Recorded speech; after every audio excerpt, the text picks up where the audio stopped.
ನಮಸ್ಕಾರ. ನಾನು ಹರ್ಷ ರಘುರಾಮ್, ಜರ್ಮನ್ ಕನ್ನಡ ಅನುವಾದಕ. ಅನುವಾದ, ಭಾಷಾಂತರ, ತರ್ಜುಮೆ, ಟ್ರಾನ್ಸ್ಲೇಷನ್ ಈ ಒಂದೇ ಕ್ರಿಯೆಗೆ ಬೇರೆ ಬೇರೆ ಪದಗಳನ್ನ ಬಳಸ್ತೀವಿ.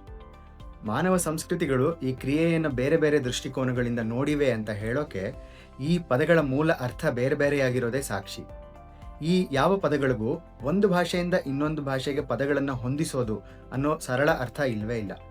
ಒಂದು ಒಳ್ಳೆಯ ಅನುವಾದ ಮಾಡೋಕ್ಕೆ ಎರಡು ಭಾಷೆಗಳ ಹಿಂದಿರೋ ಸಾಂಸ್ಕೃತಿಕ ವಿಶೇಷಗಳ ಪರಿಚಯ ಬೇಕಾಗುತ್ತೆ. ಅನುವಾದದಂತಹ ರಚನಾತ್ಮಕ ಕ್ರಿಯೆಗೆ ಎಲ್ಲಿದ್ದೋ ಎಲ್ಲೆಲ್ಲಿಯದ್ದೋ ಅನುಭವಗಳು ಕೆಲಸಕ್ಕೆ ಬರುತ್ತವೆ.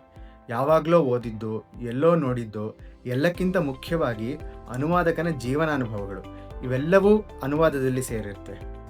ಮನುಷ್ಯರಿಗೋಸ್ಕರ ಬರೆಯುವ ಸಾಹಿತ್ಯದಲ್ಲಿ ಜೀವನಾನುಭವದ ಪ್ರಭಾವ ಇಲ್ಲದಿದ್ದರೆ ಅದು ಸಪ್ಪೆಯಾಗ್ಬಿಡುತ್ತೆ.